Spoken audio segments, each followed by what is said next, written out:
30 जनवरी 1948 की शाम दिल्ली की ठंडी हवा में एक ऐसी खामोशी थी जिसे कोई सुन नहीं पा रहा था। कुछ कदमों की आहट, कुछ फुसफुसाहटें और इतिहास बदलने वाला था।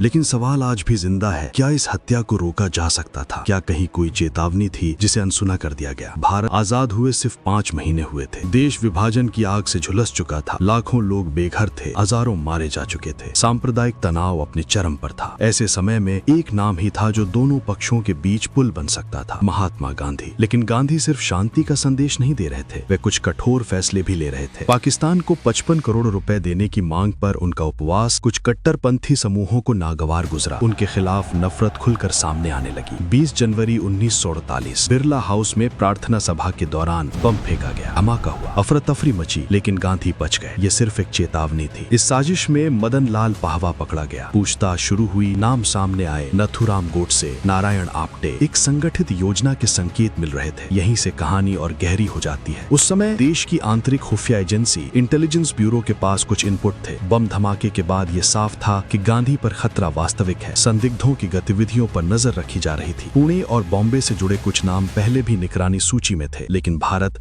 तब एक नवजात राष्ट्र था। प्रशासनिक ढांचा अस्त व्यस्त था, फाइलें चल रही थीं, सूचनाएं इकट्ठी हो रही थी, पर क्या वो पर्याप्त था? मदन लाल पाहवा की गिरफ्तारी के बाद उसने कुछ नाम लिए। उसने बताया कि ये सिर्फ एक व्यक्ति का काम नहीं, बल्कि एक नेटवर्क है। खुफिया अधिकारियों ने रिपोर्ट तैयार की, लेकिन उस दौर में संचार आज जैसा नहीं था। हर सूचना को सत्यापित करना, राज्यों के बीच समन्वय बनाना, ये सब समय लेता था, और समय बहुत कम था। गांधी ने खुद अपनी सुरक्षा को लेकर कभी गंभीरता नहीं दिखाई। वे कहते थे, अगर कोई मुझे मारना चाहता है तो मैं बिना भय के मरूंगा। उन्होंने हथियार बंद सुरक्षा से इनकार किया। प्रार्थना सभा आम लोगों के लिए खुली रहती थी।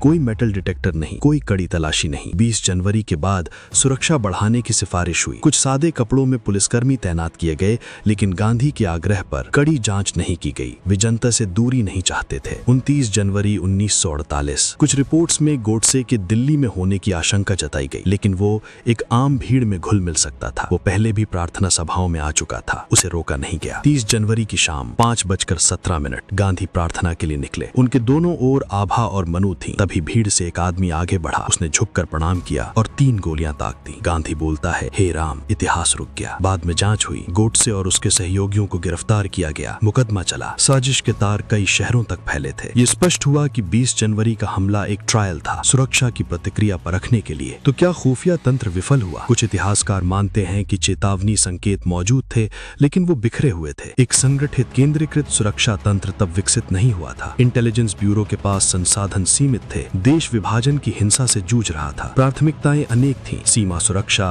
शरणार्थी संकट, आंतरिक दंगे। फिर भी सवाल बना रहता है कि अगर 20 जनवरी के बाद और कड़ी कार्रवाई होती, अगर संदिग्धों की तुरंत व्यापक गिरफ्तारी होती, अगर गांधी की सुरक्षा उनकी इच्छा के विरुद्ध भी सख्त कर दी जाती, शायद इतिहास कुछ और होता। गांधी की हत्या ने सिर्फ एक व्यक्ति को नहीं छीना, उसने नव स्वतंत्र भारत की आत्मा को झंझोड़ दिया। देश शोक में डूब गया।